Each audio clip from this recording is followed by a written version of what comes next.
Is hydrogen, the first element of the periodic table, and so that's perfect right for our talk. First off, what is molecular hydrogen? Well, here's the molecule here. It's two hydrogen atoms that are bound together to form the molecule molecular hydrogen. It's the Hindenburg, it's the hydrogen gas. We have talked about hydrogen gas as an alternative energy source for many years, using fuel cells. It's 3 times more energy dense than gasoline.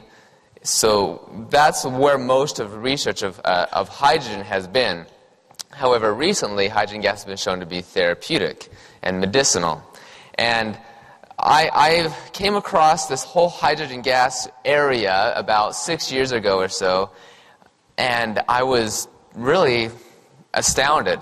And I wanted to learn more about it, and I started doing more research, reading more articles, just going through everything that I possibly could. I was an undergrad. My degree was biochemistry. I continued reading all these articles. I got more and more excited about it. I did a number of just research projects here and there. And then for my internship to complete my degree in biochemistry, I had the opportunity to go to Nagoya University in Japan. And that was a big deal because Nagoya is the 5th most prestigious university there in Japan. It's very well recognized. And I had the opportunity to go over there and research with some of the brightest minds in the world of academia. And my mentor, Dr. Kinji Ono, he's the vice dean of Nagoya University in the Department of Neurogenetics. And it's very interesting how he got into this whole area of hydrogen gas. And his story is basically, he heard a lot of anecdotes and other colleagues talking about this whole hydrogen gas idea and its possibility that it could be medicinal and therapeutic. And he being rather skeptical and a very respected scientist in his field of neurogenetics and all the things he's done at the Mayo Clinic and other places throughout his life, he didn't quite want to do the whole hydrogen gas thing because he was very skeptical and almost sounded a little like pseudoscience or something. And so what he decided to do is do an in-house study where he was going to see the effects of hydrogen gas on Parkinson's disease. So he took rats and injected them with a toxin to induce a Parkinson's disease in them. And then he had, in a controlled trial, he had some of the rats drink water that contains dissolved hydrogen gas, and of course the other rats just drank normal water. What he saw changed his research career because he saw that the rats drinking the hydrogen-rich water, it totally prevented the development of Parkinson's disease. So when he saw that with his own eyes in his own lab, that totally changed research career, and now he is focused entirely on trying to elucidate what the underlying molecular mechanisms and primary targets of hydrogen gas is. And that's also my primary desire or goal or emphasis, is what interests me the most, is how is hydrogen gas working?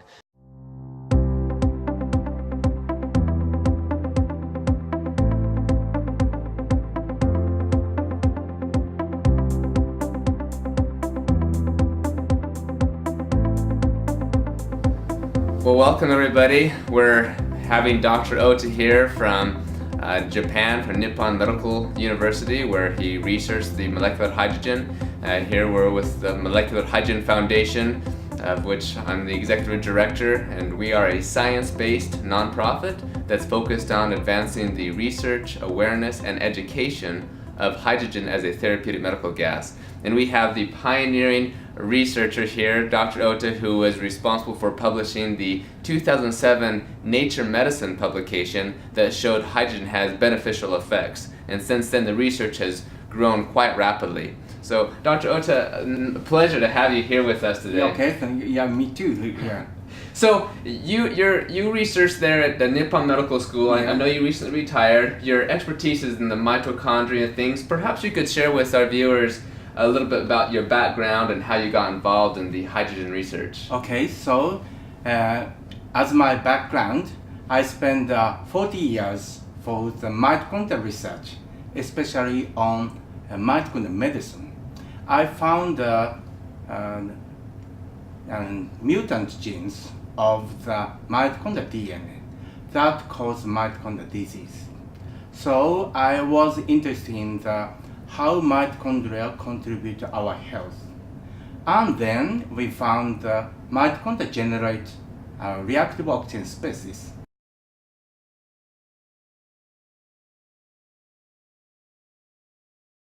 Damage our cells and body. But we found reactive oxygen, some of the reactive oxygen has a beneficial effect. So it is so difficult if we destroyed all the reactive oxygen species, it's not so good.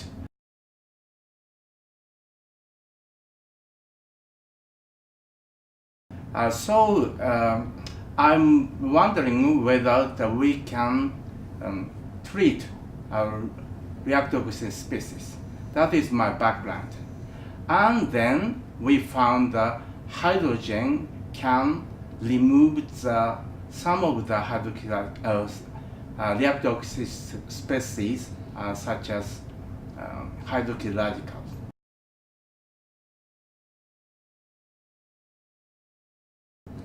And then developed so many hydrogen effects.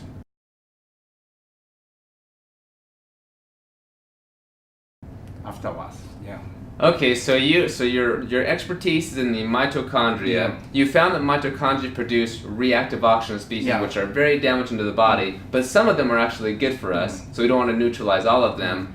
And so your hope or your goal was to find some way to neutralize only the bad free radicals, only the bad reactive oxygen Yeah. species, and then you came across hydrogen. Yeah. And you started to find that, hey, this is a selective antioxidant. Yeah. It only scavenges the bad ones, like the Okay. hydroxyl radical.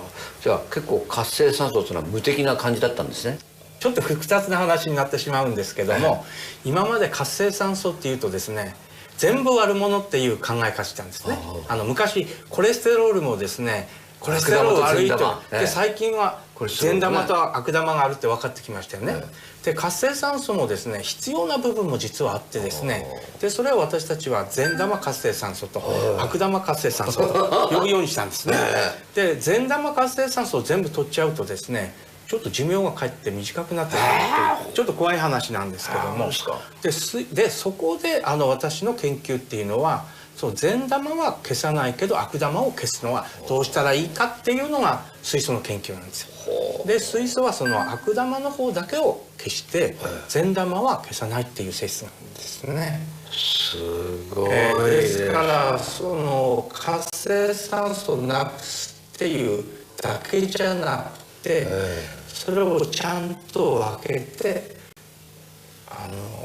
消してくれるっていう、それが非常に優れものなんですね。Okay, but the story is not so simple. Okay. Because hydrogen regulate signal transduction and also many gene expression.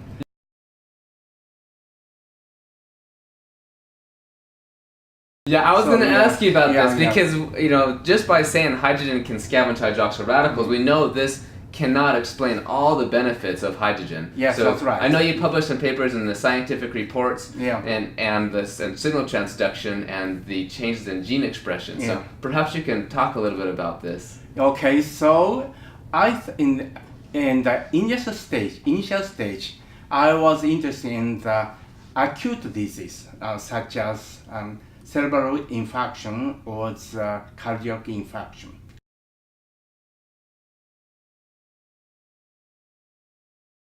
And that time, so hydrogen is effective in a short time, 10 minutes or 20 minutes.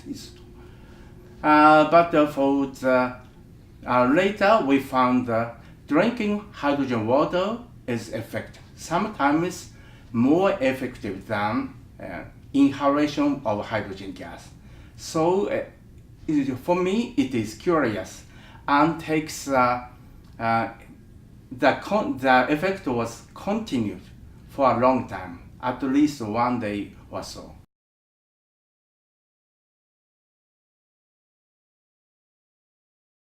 So, and also we found the hydrogen release so rapidly.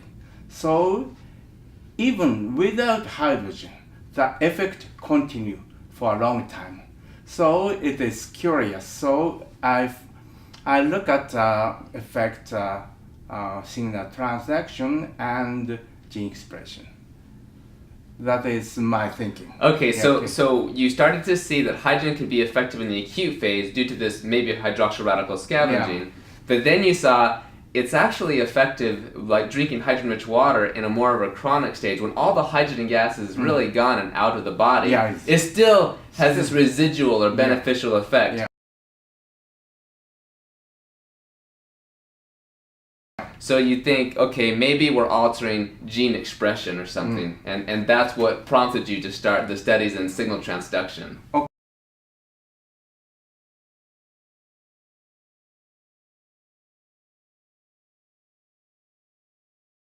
Okay, and also I would say that at first I want to spend time to find the effect of hydrogen gas at first. Okay. But actually, the effect of the drinking hydrogen water is better than inhalation of hydrogen gas.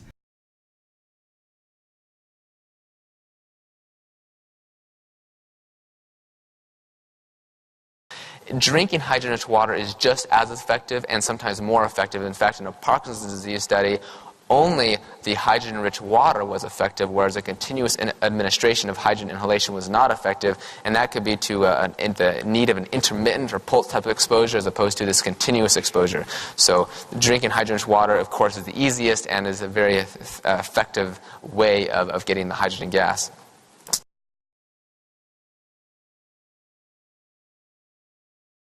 Oh, so you mean you want to just see the effect of hydrogen gas, like inhalation, and then you later found that actually drinking hydrogen-rich water is often more effective. Yes, that's right. And so you're like, well, this is very strange. Yeah. Okay. So I spent a lot of money for the make equipment for hydrogen gas, but it was in vain. So Okay. I lost a lot of money for research, and so I spent a lot of time for the research of hydrogen gas, hydrogen water.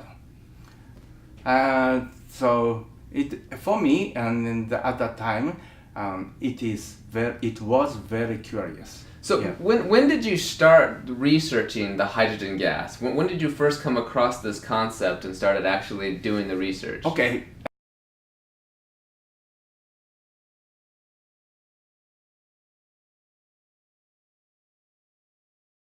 So it was very difficult to find the mechanisms. Yeah. So I was thinking for 5 years, and at that one day I thought that is a free radical reactive free radical chain reaction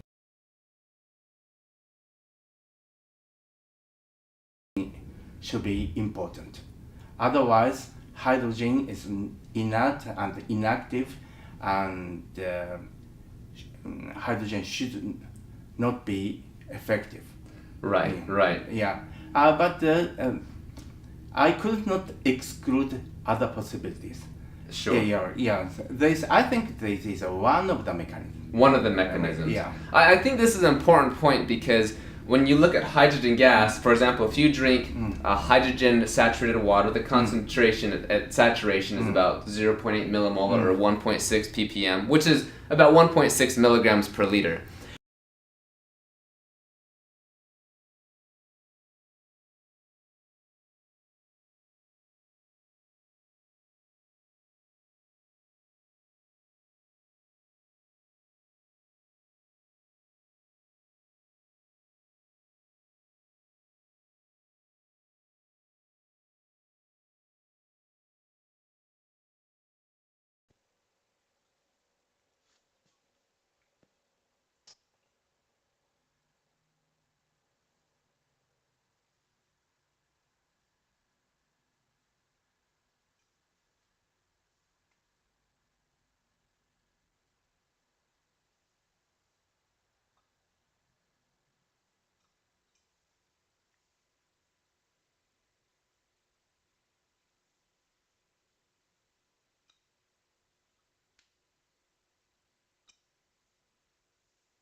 And if you were to drink a full liter of water, that can then be diluted to the rest of the body, about 40 liters of water in the human body.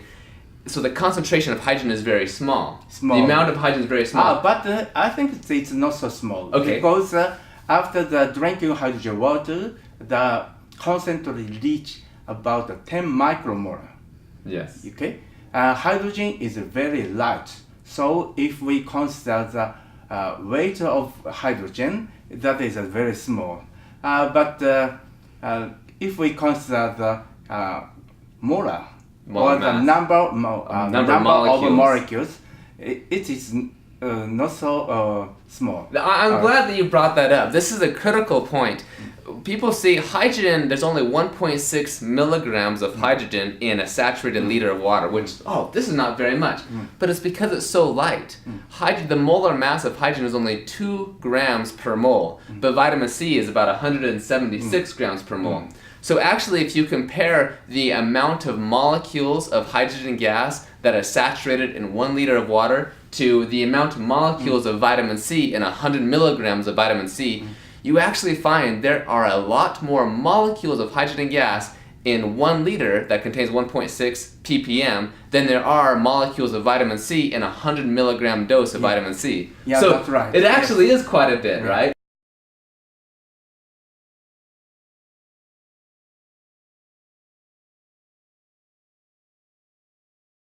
Signal trap function regulates phosphorylation of various kind of enzyme. So, and hydroxy nonenal regulate phosphorylation of some kinase on the other transcriptional factors. Okay, and then this ends up leading to the FGF21 and the anti-obesity effects and things.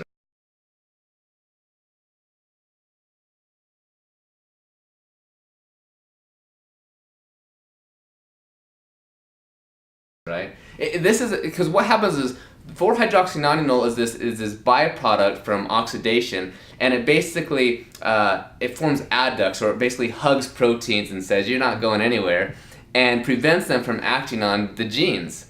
And when you administer hydrogen gas, it prevents the increase of 4-hydroxynonenal, and that in turn leads to the upregulation of these genes, or it kind of rescues their effect, so it can keep those levels high. Yeah. So this leads to another increase in PGC1 alpha. Yeah. What are some of the benefits of having an increase in PGC1 alpha? Oh yeah, PGC1 alpha has a multiple function. So hydrogen increase or decrease of PGC1 alpha. The PGC1 alpha shows a lot of function. So that's why hydrogen has a multiple function. What are some of the functions? For example, PGC1 alpha regulate energy metabolism and also increase mitochondria. Right, because it's a marker of mitochondrial biogenesis. So in other words, we have more mitochondria. Mitochondria is the powerhouse of the cell. So by having more PGC1 alpha, we're seeing an indicator of more mitochondria, so we have a better power supply to our body. So how does this relate to maybe fatigue or to various diseases or even exercise? Yeah, if the hydrogen increase energy metabolism, and that prevents metabolic syndrome.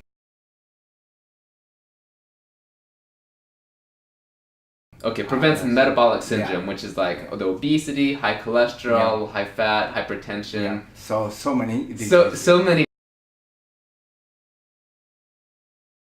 Because really that is one of the, as you sit back as a scientist and you hear that hydrogen is able to help with this disease, this disease, this disease, this disease.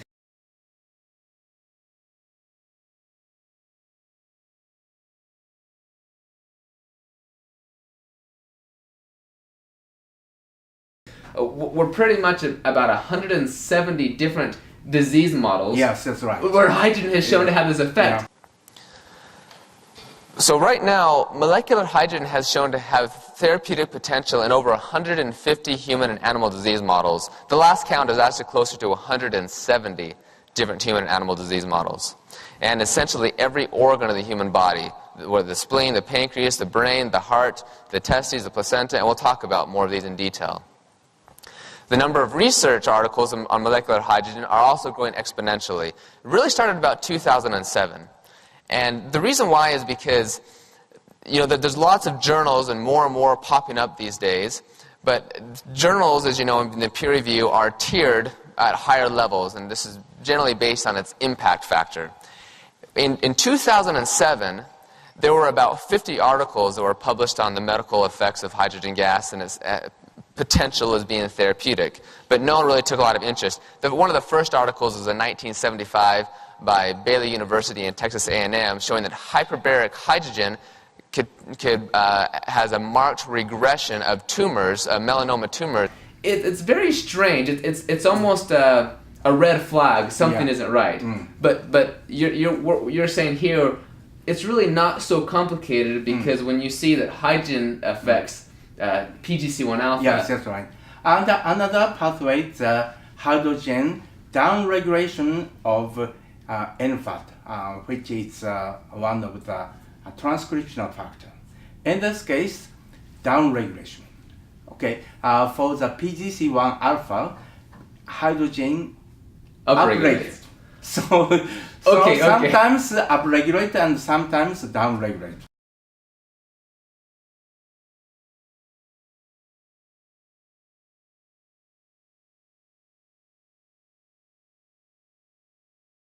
Okay, this is a critical point. I want to get back to this. I want to talk about NFAT just a little bit more.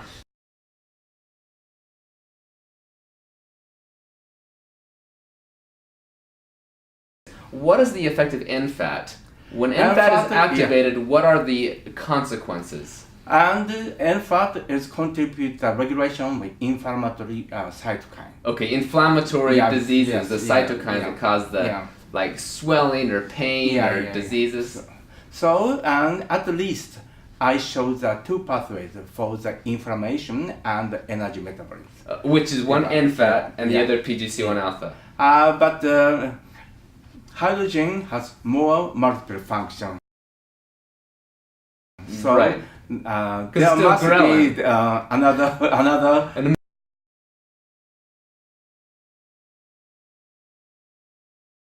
mechanism. So you back to your point where you said sometimes hydrogen can upregulate things and sometimes hydrogen can downregulate things.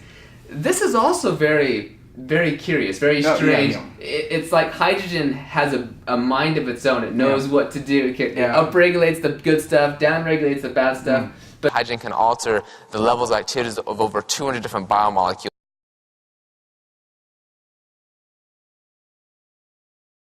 I got 200 biomolecules. I just went through a bunch of articles, and I'm like, okay, that's a transcription factor, that's a protein, and this is not mRNA. Remember, because you do, RT-PCR or something, you have different, mRNA levels or whatnot. That doesn't actually account to like your Western blot of an actual protein. So these are all things that have been altered on the protein level, which is what matters. And hydrogen gas is able to upregulate or downregulate over 200 of these different things. How? I don't know. It's too small to have its own brain, right? Oh, yeah, brain,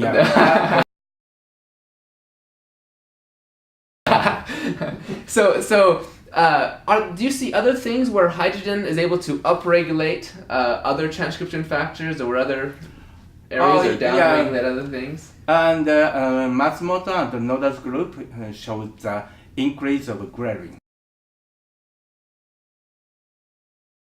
Which is kind of a hormone from stomach.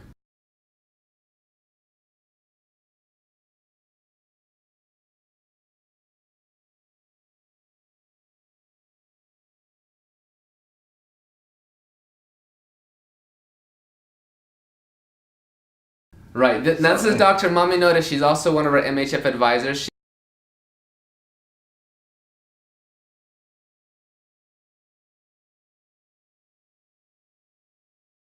She was a researcher at Rockefeller University, and she's there at Kyushu University, and she found that oral consumption of hydrogen-rich water induced gastric ghrelin secretion. So, ghrelin, where does that come from?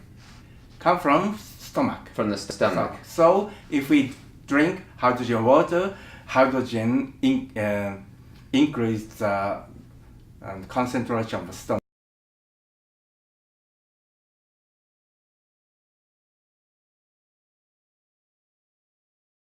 Easily. Yeah, the ghrelin secretion. And what are some of the benefits of having an increased amount of ghrelin? Ghrelin leads to brain and protects the neural cells. Okay, so it has neurological benefits as well as I know some anti-inflammatory effects. Yeah. Actually, so ghrelin is considered the hunger hormone. So many of people these days are familiar with the intermittent fasting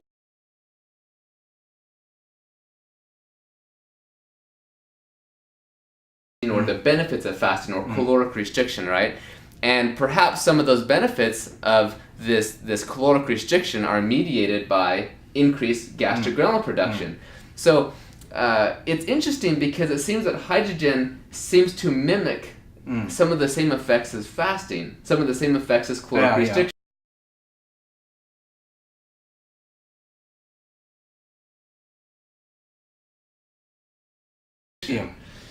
You also published a paper in the Journal of Obesity where that's the one with the FGF21, right? Can you explain some of those effects and some of the benefits that you saw in that publication? Okay, so at first hydrogen involved in oxidative stress at first. At first, oxidative distress. So, but and also hydrogen is effective on energy metabolism. Right, but increasing PGC1 alpha, more mitochondria. At that time, we couldn't find the effect of PGC1 alpha at first. Okay. So I found a phenomenon for the energy metabolism because when we applied hydrogen water to DB mice,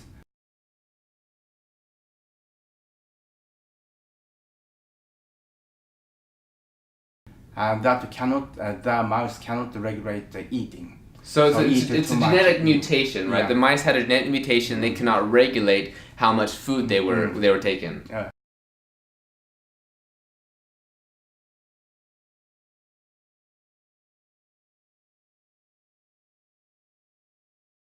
But after drinking hydrogen water for a long time, the mice become slim.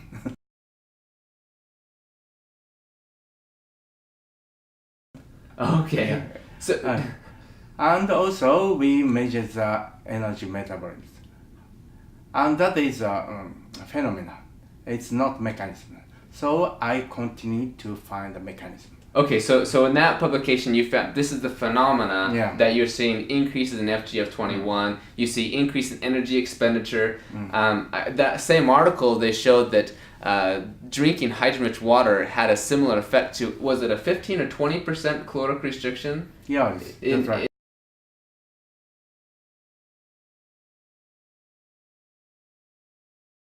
And since I give a presentation and I show the animals that are in the two mice that are in the on the slide, and I say, these two mice, they grew up together, they did everything together, but one drank hydrogen water and one did not. And the effects are very clear. It's very surprising. And then later, you did the studies to figure out the mechanism to explain this phenomenon.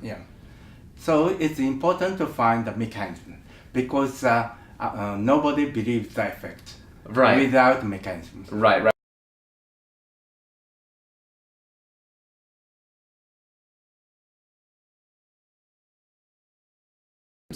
But these are animal studies that we talked about here.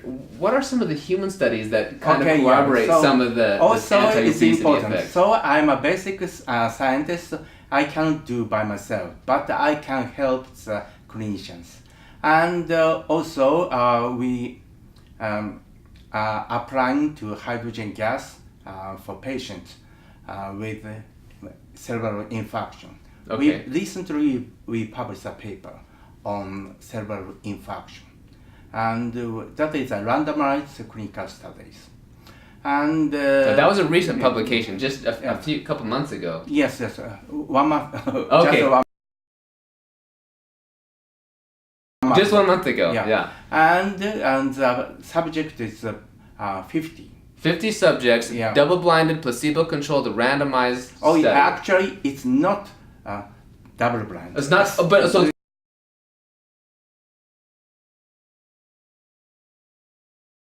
open label, but 50 people.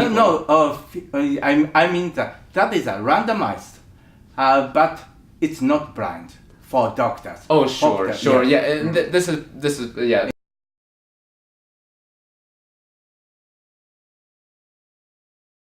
Yeah, so single blind on parts of it. Yeah. So I would say it's blind, but not complete blind. Right. Okay. So, and it's not placebo, but the approved medicine. Okay. Yeah. Explain this. So hydrogen. I'll Yeah. Explain. This is very groundbreaking. Yeah. Go ahead. So, and that is experiment that is studied, and for the half of them, that is 25 patients, inhaled hydrogen gas, and doctors applied the approved medical drug for 25 patients. So that is a comparison of the hydrogen gas and approved medical drugs. Yeah. Do you get that? So you have an approved medical drug that's being compared head to head with inhalation of hydrogen gas. 2%. Yes, 3%. 3%. Okay, 3% hydrogen. And remember, hydrogen is not flammable when it's below a 4.6% concentration. Right. So we're not running the risk of blowing up the Japanese hospital or something. Okay, so and the result of the hydrogen gas is much better than that one of the Than the approved medical drugs. drug.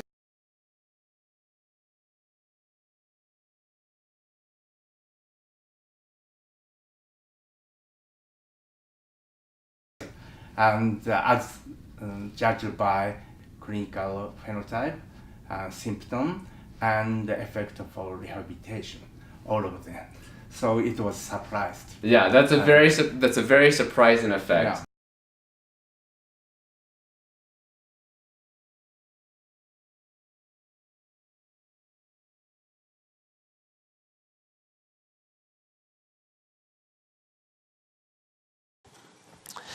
It's not just in Asia, but also here it's growing in the U.S.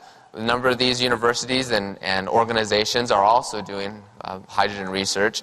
You see NASA, some of them are actually looking into using hydrogen-rich water. You can take the gas and put it into water, and astronauts can drink that to protect them from the radiation damage during space travel.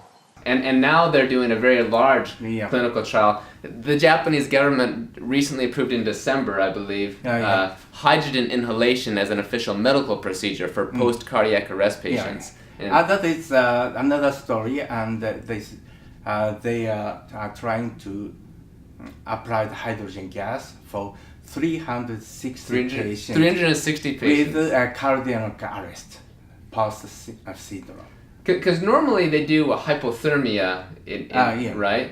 So can you explain why they would do a hypothermia, or when the effects of this hydrogen gas, what the idea is? Because we performed several animal experiments, and we found the hydrogen gas protect the brain. Right. And usually after the cardiac arrest. So after you have a heart attack. Yes, it is difficult to protect the brain. Right, because when you start the blood to go back to the brain, you cause a lot of damage. So hydrogen has only one advantage. I mean, the hydrogen is very good for survive the patient, and protect the brain. To help to make the patient survive longer, as well as to protect the brain.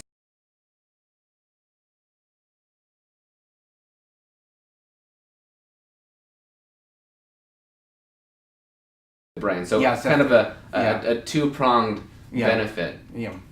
That is just on the way, but that is the huge clinical studies. The target of the patient number is 360. Yeah. By 20 hospitals. Yeah, and these are very reputable hospitals, like Keio University. Keio University is Keio University. Keio University. Ah, Yeah. そうですね。 Yeah. And another story, that is acute disease. Okay.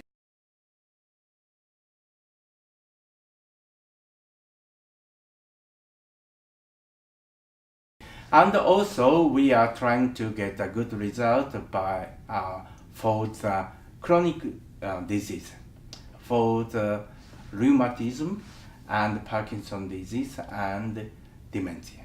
And already there is the double-blinded, placebo-controlled, randomized study. It was Yeah. small, maybe 20 patients or yes, something yes. on rheumatoid arthritis. No, 17 patients. 17. Okay, almost Okay. 20. 17. And now they are trying to clinical study.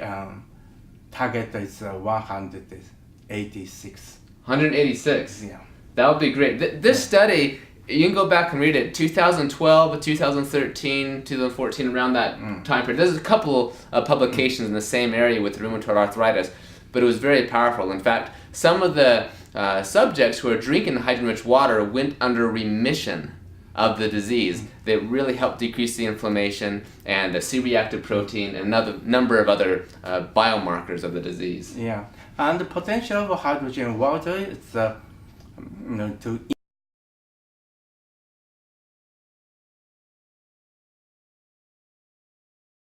improve the T-scan. How to say gum? The gum. Gum. Yeah, like the gingivitis Yeah. and okay. Yeah. So, a scientist and the medical doctor performed a lot of study. Yeah. So, the target of the disease is so much. So many different diseases.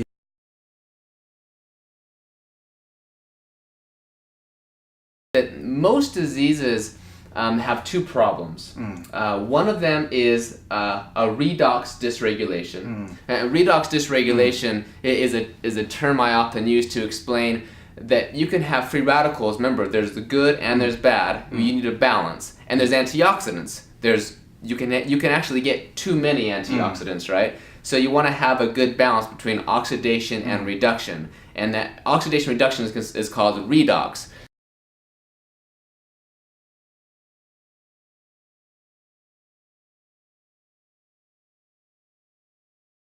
And so this is, when you have a redox dysregulation, that sets up for diseases. Yeah. So there's a redox dysregulation as well as a dysregulation of inflammation. Because we also need basal levels of inflammation. And if we have too much, then we have all these diseases. If we don't have enough, then we're going to get sick easy. We're not going to heal. We actually don't improve better when we exercise. So we need some basal inflammation, but if we have a dysregulation, then we can get all these diseases. So all of these things are very important to consider with patients with chronic diseases who may be suffering in their cells oxidative stress. Consider this, that in the cell, there's a new article published, I think in Science, that showed that you can have a cell that in one compartment, say the endoplasmic reticulum, which, that's important, the ER is important for protein folding, right? And protein misfolding is like, what is the cause of aging and everything? Well, guess what? As you age, the ER, the endoplasmic reticulum, actually loses its stability, its oxidative power, its oxidative potential. It doesn't have enough because there's not as much oxidative potential. So again, we have to have that oxidative potential. So in the ER, we're having not enough oxidative potential, but in the cytosol, we're having too much oxidative potential. So in the exact same cell, we're having a dysregulation of redox homeostasis.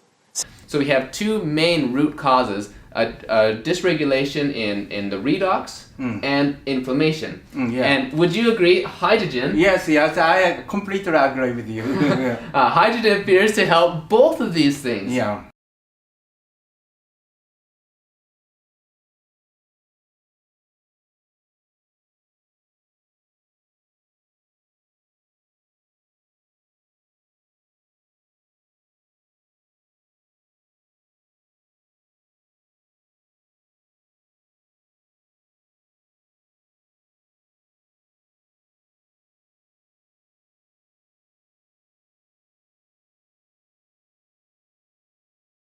So I think that we must change the thinking. Our paradigm.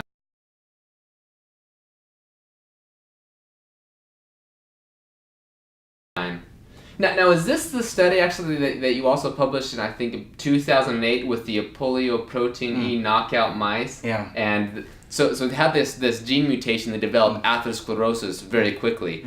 And when the mice drank hydrogen-rich water, it prevented the development of atherosclerosis.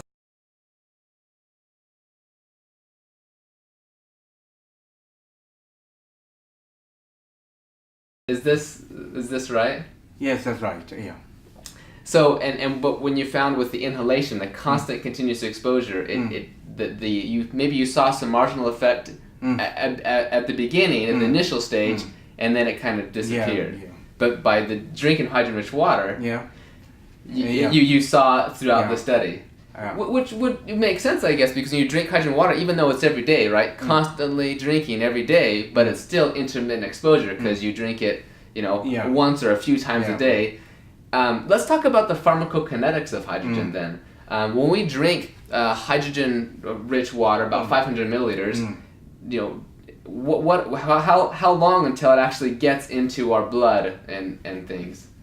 And it takes a very short time, and without the 10 to 20 minutes, we consume the hydrogen.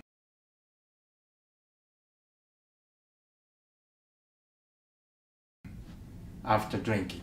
Okay, so after about 10 or 20 minutes or so, we drink the hydrogen and we start to see, we already see levels, the peak level in the blood, as well as in the breath. And for at 20 or 30 minutes or so. Yeah. And then how long does the hydrogen stay in the body before it's pretty much you expel it out? About 1 hour. About 1 hour. So you can see the line, it peaks around, it depends on how much the dose you ingest, but it can peak anywhere between 5 to 20 minutes or so. It'll have the peak, and then it's going to go back to baseline in about an hour.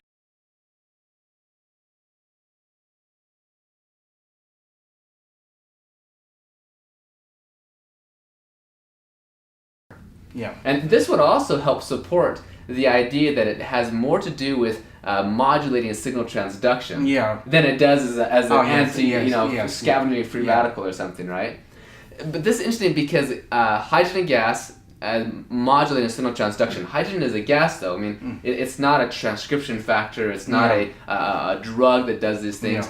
If we compare this to other gases, such as nitric oxide, right? This would be a fun little thing, because nitric oxide is also a gas.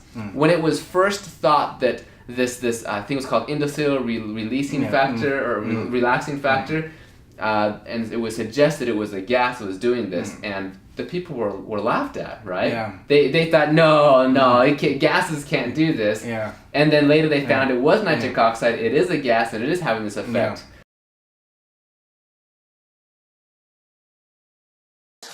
Molecular hydrogen in drinking water protects against neurodegenerative changes induced by traumatic brain injury. This is from the University of Washington and Wisconsin and a couple organizations. This is an amazing article. It's still kind of difficult to believe, but these are pretty good researchers.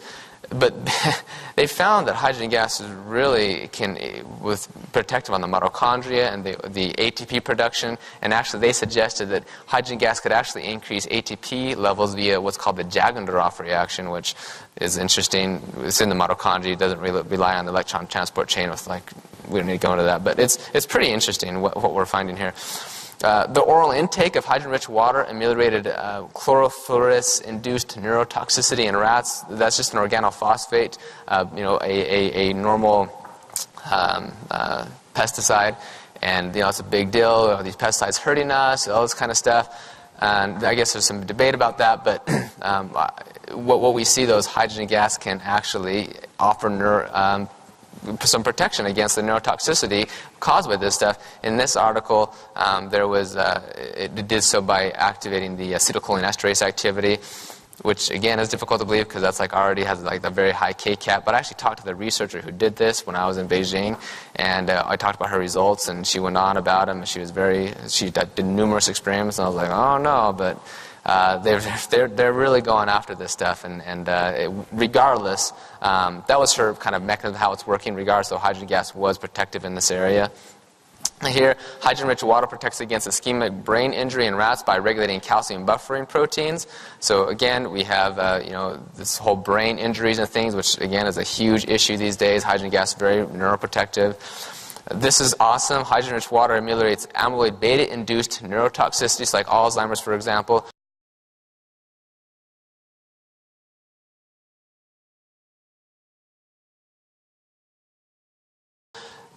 This is through the upregulation of SIRT1 FOXO3A by stimulation of AMP-activated protein kinase SNK and MC cells. So that's awesome because, of course, the SIRT1 protein is it's okay. I understand. It's awesome though.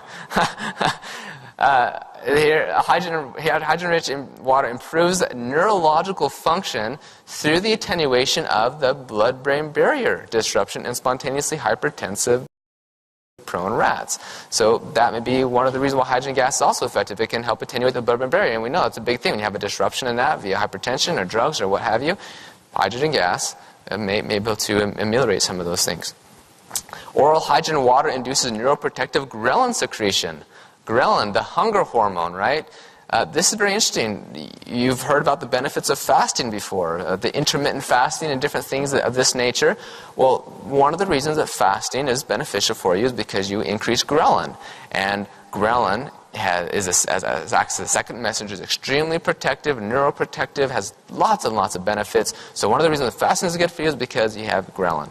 Well, one of the reasons drinking hydrogen-rich water is good for you is because you also enact gastric ghrelin secretion, and that ghrelin in turn acts as a second messenger to go and help different parts of the brain. And actually in the Parkinson's disease studies that I've talked about and I'll talk about again, it was most likely ghrelin that acted as a second messenger to offer that cytoprotective effect of the substantia nigra even more so than hydrogen gas. Hydrogen gas did so indirectly via the second messenger ghrelin. And here it is right here, pilot study of H2 therapy in Parkinson's disease, a randomized double-blind placebo-controlled trial. This is a 48 trial they did, and awesome results. And of course, I've heard of there's anecdotal case reports of people taking the hydrogen-producing tablets. They'll put them in the water in people with Parkinson's disease. Often, what I would say is it's not going to give a reversal of the Parkinson's, but maybe a better quality of life, maybe decrease the aging that's going to occur.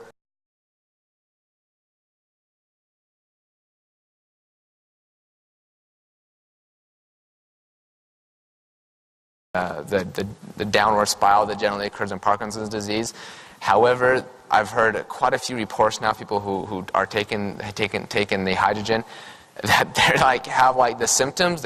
You can see they have the symptoms, and then after a few weeks or whatever of them taking the hydrogen, they totally don't even have that anymore, and they wouldn't be diagnosed as having the Parkinson's disease. So I guess in some cases maybe it is possible to have these types of reversals.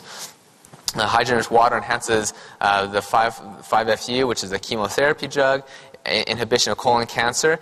This is very powerful. Chemotherapy, widely used. It's very toxic, of course, to cancer cells. Hopefully that's the goal, but also to our cells. And first off, a lot of studies are showing that hydrogen gas can actually protect the negative side effects of various chemotherapy drugs, like renal-induced neurotoxicity, some different things. So hydrogen gas can protect against the negative side effects of drugs like aspirin-induced gastric mucosal injury, chemotherapy. In this study, hydrogen gas actually offered an additive effect of the chemotherapy drug, where this is a colon cancer.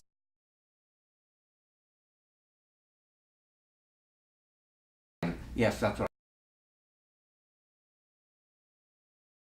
But hydrogen gas is neutral and Neutral. nonpolar, Yeah, so yeah. it is very strange. So I guess technically speaking, Yeah. according to the definitions of gaseous signal modulators, hydrogen cannot be considered a signal modulator. Technically, because I think some of the criteria, for example, it needs to be produced by the actual mammalian cells, right? And hydrogen gas is not, but yet it's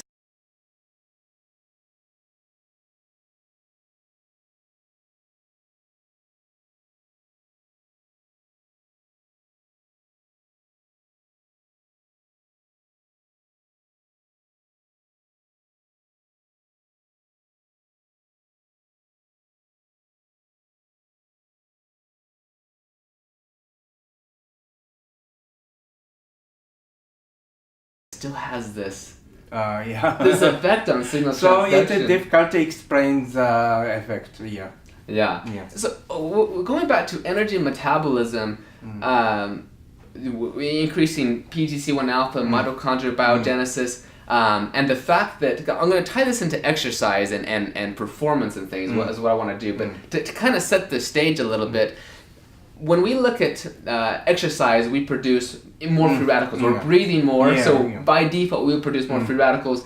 And these free radicals, reactive oxygen species, have been shown to actually mediate some of the benefits of exercise. Yeah. They actually activate transcription Yeah. factors and cause these benefits. Yeah. And some of the human studies have shown that by taking high doses of antioxidants chronically during training can actually negate or abolish the benefits of exercise training, perhaps because it's neutralizing those beneficial free radicals. So when we talk about hydrogen is a selective antioxidant. Yeah, It'll that's only right. neutralize the bad ones, Yeah. and it'll keep the good ones. And it also has that enhancing effect at enhancing things like PGC1 alpha. So it makes a lot of sense that hydrogen could be great for athletes, for sports. Yeah.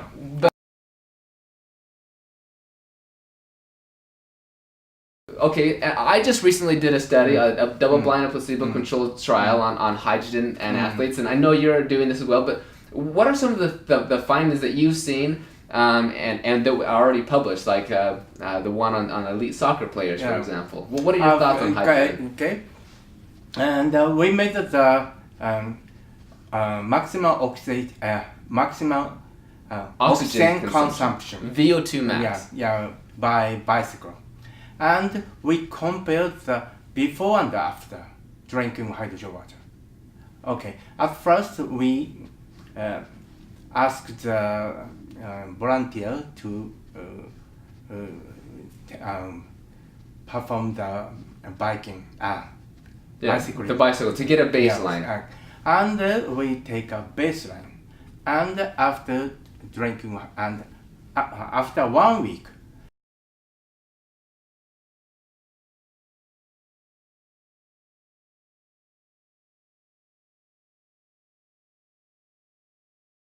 we perform the same experiment, and we compare the difference. And also we use placebo water, and the placebo water did not change at all. Did not change the baseline. Yeah. But after the drink hydrogen water, the maximum oxygen consumption increased. That to me, that's very surprising because VO2 max is difficult to improve. In fact, if you look at the elite athletes, for example, they'll train for years and their performance will continue to get better and better, but their VO2 max will stay the same. And that's because they improve running economy, for example, or different things. You don't really improve VO2 max. So to suggest that we're actually improving VO2 max, but the fact that we can change that to increase that is very, very powerful. Yeah. A lot of people are talk about the lactate, or people call incorrectly lactic acid. Yeah. Go ahead. Okay, another group examined the blood lactate after the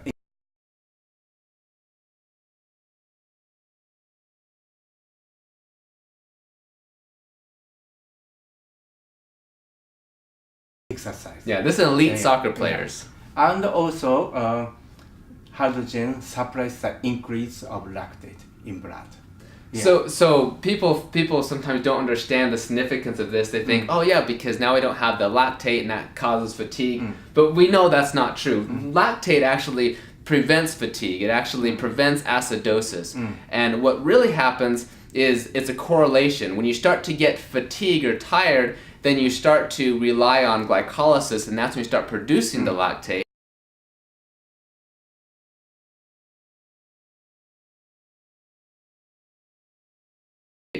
And what happens is the hydrogen somehow maybe is able to help mitochondrial function. Yes, I think so. Yeah, because Then prevents the lactate production. Is the result of glycolysis.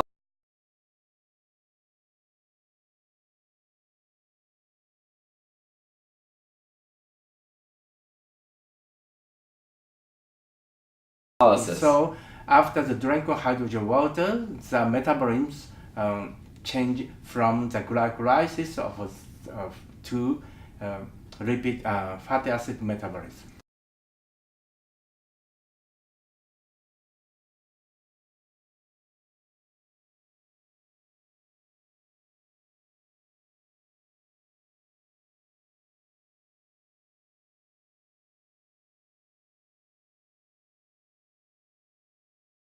Right, which kind of corroborates with your earlier study, which is increasing energy expenditure and things. Yeah. So it all starts coming together, and that's the other thing I mentioned earlier, that it seems that hydrogen mimics the benefits of fasting, of caloric restriction. But it also seems that hydrogen mimics the benefits of exercise. Yes, that's right.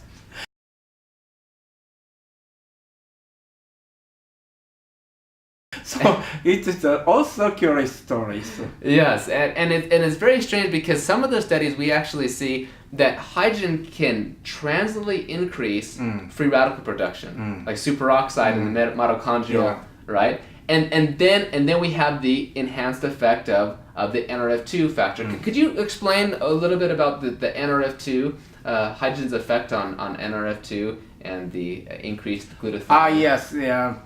Usually, oxidative stress increases NRF2, which is one of the transcription factor and transcribes the antioxidant enzymes. Right. So, if the NRF2 is increased or activate, and that function antioxidation.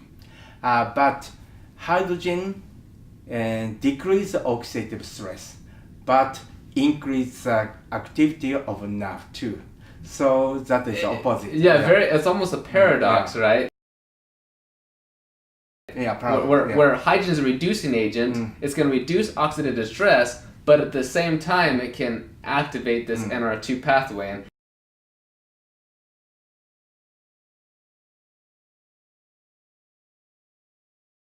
And maybe it's via this transient increase in superoxide production. We're not sure all the mechanisms, but they're being investigated. Yeah. But that's huge because, you know, from perhaps aging or different diseases, our levels of, say, glutathione or superoxide dismutase, glutathione peroxidase, right?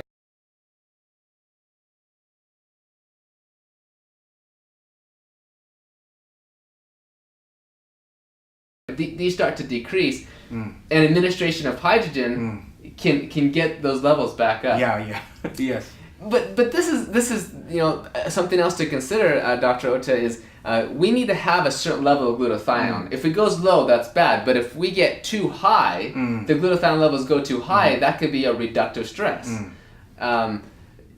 So I think you've also seen that hydrogen, if you administer hydrogen to a healthy person or a healthy animal or healthy cell, that the glutathione levels are already normal, you don't see the increase in glutathione. In my opinion, okay, hydrogen lead to normal stage, but not increase. If we drink hydrogen water, when the stress decrease the ability of memory,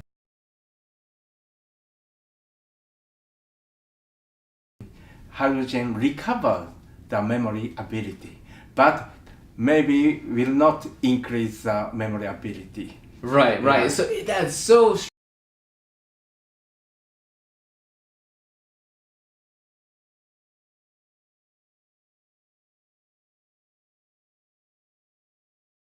so I've reviewed pretty much, there's nearly 1,000 publications now on hydrogen, and I've reviewed all of these, and I'm seeing the same thing, that hydrogen really helps to bring things back to homeostasis. It doesn't increase things too much or decrease things. It's not really powerful, but has multiple functions.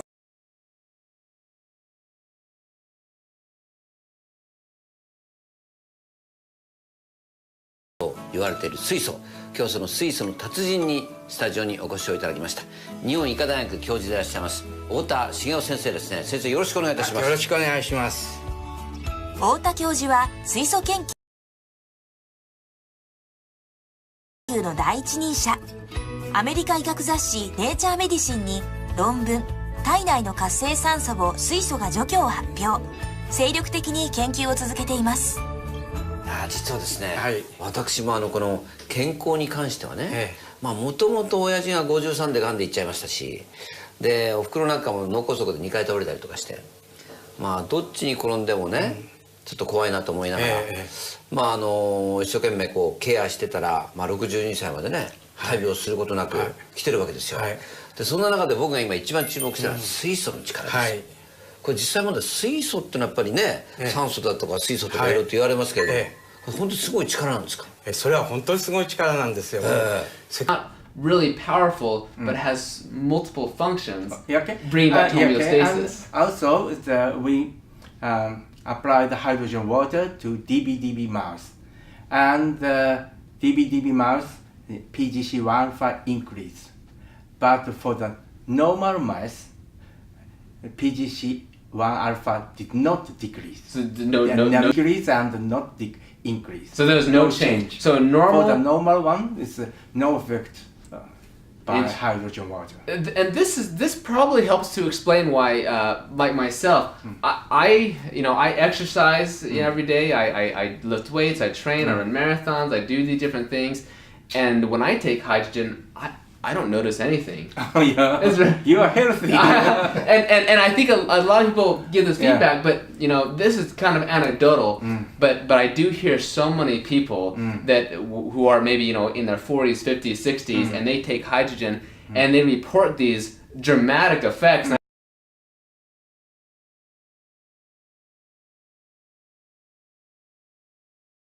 But maybe it's because they're so far out of homeostasis that hydrogen has a greater effect when you're further from homeostasis. But if you're healthy, you may not notice as much.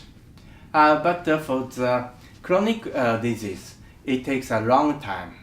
For example, for dementia, it takes 40 years to onset dementia, and also the dementia depend on the genetic type. Yeah. So that in a specific genetic type, it is healthy, but has a cause in a body.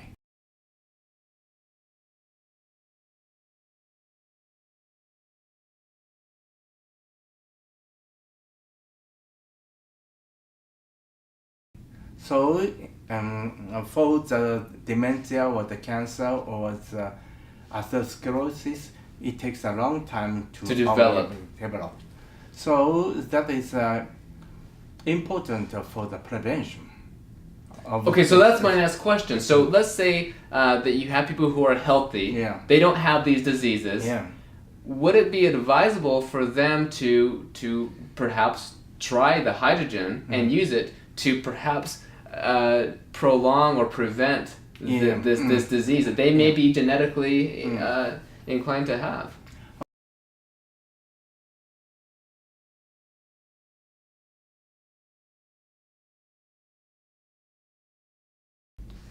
Hydrogen has a much more role in prevention.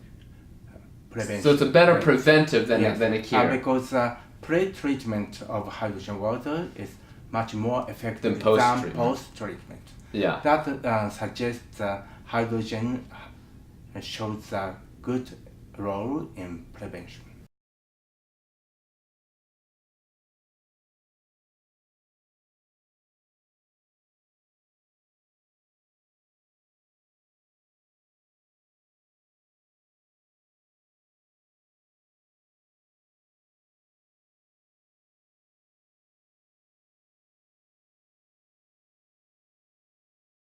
Right, right. So people who are health conscious, maybe it's a great idea to try the hydrogen, so they can maybe have some prevention. Yeah.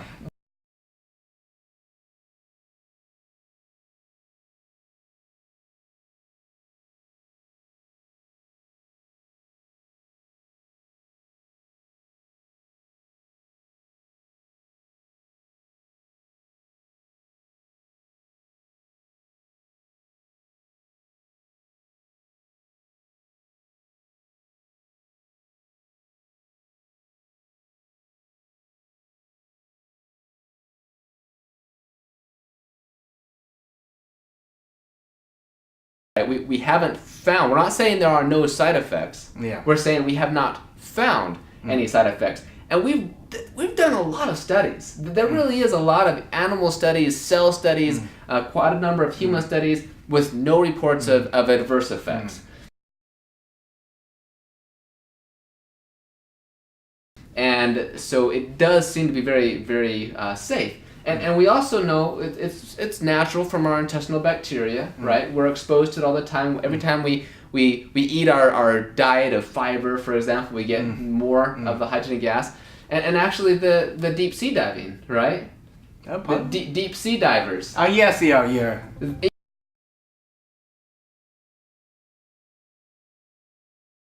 Since the 1940s, they've been using hydrogen at literally millions of times higher concentrations than what we use for medical use, with again, no chronic or toxic effects. Yeah, that's right.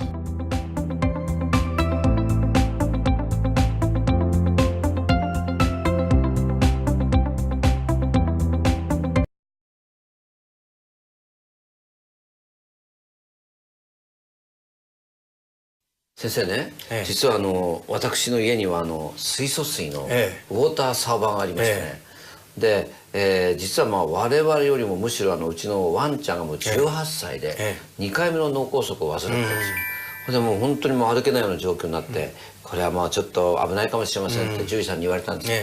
でちょうどそのタイミングでその水素水のサーバーが来ましたから、もうできるだけ人間が飲まないでもううちのワンちゃんだけ飲ませて、そしたら驚異の回復をしたんですよ。なるほどね。獣医師さんなんかあれですかって言ったら「いや水素水をあげた」って言ったらね「はあ」って言ったんです。これどう思います？いやそれはきっと本当だと思うんですね。で活性酸素の害っていうのはですね、いろんな病気の原因なんですよ。でがんと脳梗塞って全然違う病気ですよね。そうですよね。だからがんはがんの原因があって脳梗塞は脳梗塞の原因があることあるんですけど、その大元にあるのは活性酸素なんです。ですからがんを抑制するということもできますし、脳梗塞を抑制したり良くなったりする。で実際ですね、もうあるクリニックでは脳梗塞の患者さん、人間ですね、ワンちゃんじゃなくて人間の患者さんに使ってるんですよ。もうそれでちゃんと学術論文も発表されてるんですね。人間の脳梗塞に治療を使いましたと、そういう段階まで来てるんですね。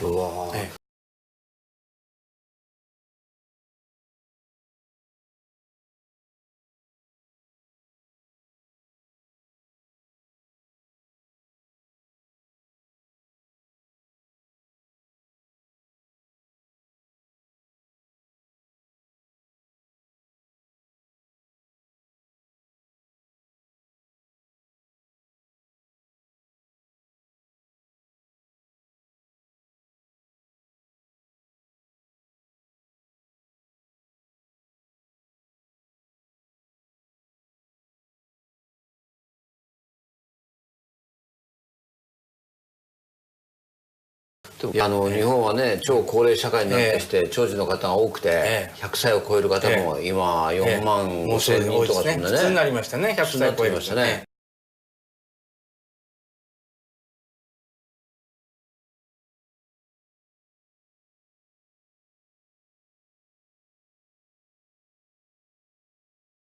じゃあ、まあ、だけども僕は思うんですけど、できることならばその自立できて健康寿命がね、100までとか120まで続けばいいなと思うんですけど、その鍵はやっぱ一つは水素ですかね。そう思いますね。というのはですね、まだ100歳の方をどうかまだわからないんですけども、まあ、私たちネズミ使って寿命が伸びるかどうかとかそういう研究をもうやってるんですね。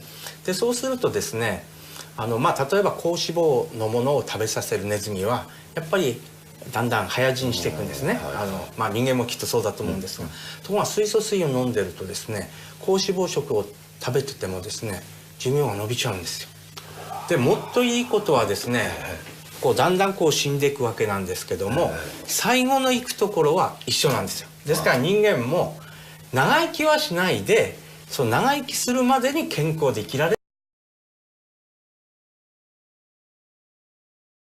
健康で生きられるっていうのが水素ですからネズミにですね水素やるとですね、あるところまで行くとみんなパタパタパタって死んでくれるんですね。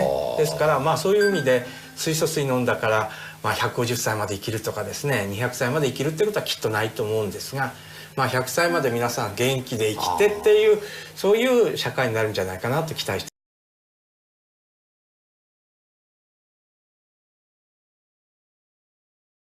もうそれ望む社会じゃないですか。そうなんですね。であまりにも話がちょっとねうますぎるんで、なんか本当かなってみんなに思わ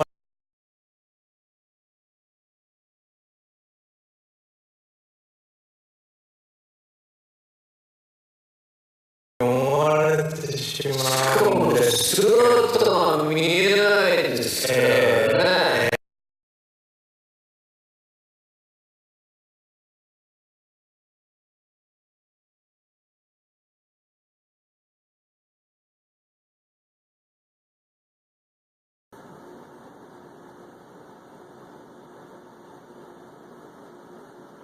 Power on. Kangen water 8.5.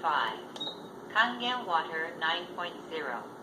Kangen water 9.5.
This is interesting. Many of us have heard of these, natural healing waters and all this kind of hocus pocus stuff.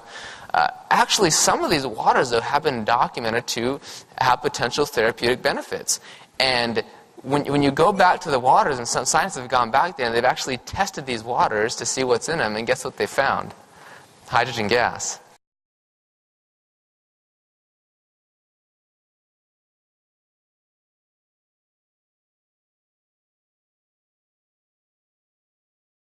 Now, hydrogen gas could be in the waters via maybe anaerobic bacteria or basalt catalyzed reaction from the various metals in the water, but some of these waters contain small amounts of hydrogen gas. So it's pretty interesting.